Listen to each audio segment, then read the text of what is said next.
एक हितचिंतक mister XYZ given me offer की तुम्ही भाजपासोबत का येत नाही. त्यामुळे मी त्यांना आणि समाजाला सांगू इच्छितो की मी असो, तुकाराम डफळ असो, कदम साहेब असो किंवा महाराष्ट्रातील सैनिक समाज पार्टीची टीम असेल, या टीमला ओळख निर्माण करून देण्याचं महान कार्य आमचे राष्ट्रीय अध्यक्ष श्रीयुत बलवीर सिंग परमार साहेबांनी केलेलं आहे. लोकप्रियता देण्याचं काम, ओळख निर्माण करून देण्याचं कार्य साहेबांनी केले असल्याने आम्ही व्यक्ती राहिलेलो नाही. आमचा राजकारणातील सुरुवात ही सैनिक समाज पार्टीमध्ये झालेली आहे आणि सैनिक समाज पार्टीमुळे झालेली आहे.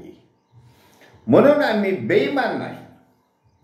आम्ही बेईमान असू शकत नाही, कारण आम्ही सैन्य दलातल्या शिस्तीतले माणसं आहोत.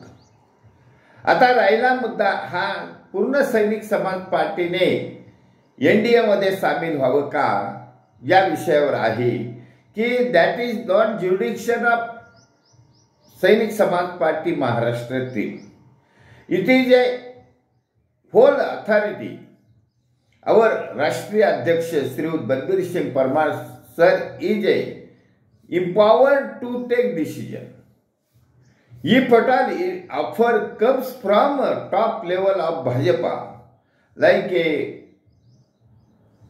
Pradhan Mantri Narendra Modi sir and JP Nadda sir and your Home Minister Amit Shah sir and Defense Minister Rajnath Singh, then if they give offer to Rashtriya Adhyaksh Shri Balbir Singh Parmar sir and have a joint meeting along with them, then he will decide. Parmar sir is empowered to decide. It is his jurisdiction. Therefore, I and Maharashtra cannot take decision on that point. आम्ही आमचा निर्णय देऊ शकतो. आमचा निर्णय दिलेला आहे. जोपर्यंत मुख्यमंत्री देवेंद्र फडणवीस साहेब या धनंजय मुंडे सारख्या, माणिकराव कोकाटे सारख्या आणि जे चर्चा चालू आहे हे राजकारणामध्ये 65% आमदार खासदार भ्रष्टाचार प्रवृत्तीचे असतील, अशा लोकांना जोपर्यंत मुख्यमंत्री सत्तेबाहेर करत नाही, त्यांचे राजीनामे घेत नाही, तोपर्यंत सैनिक समाज पार्टीची महाराष्ट्र टीम कदापि विचार करणार नाही. भाजपाचा वरच्या पातळीवर जरी आम्ही मान्यता देत असले तरी महाराष्ट्रातली टीम महाराष्ट्रापुरता निर्णय घेण्यास सक्षम आहे. आणि आम्ही अशा भ्रष्टाचारी लोकांना बरोबर घेऊन चालणाऱ्या सरकारच्या बरोबर जाण्याचा प्रश्न येत नाही.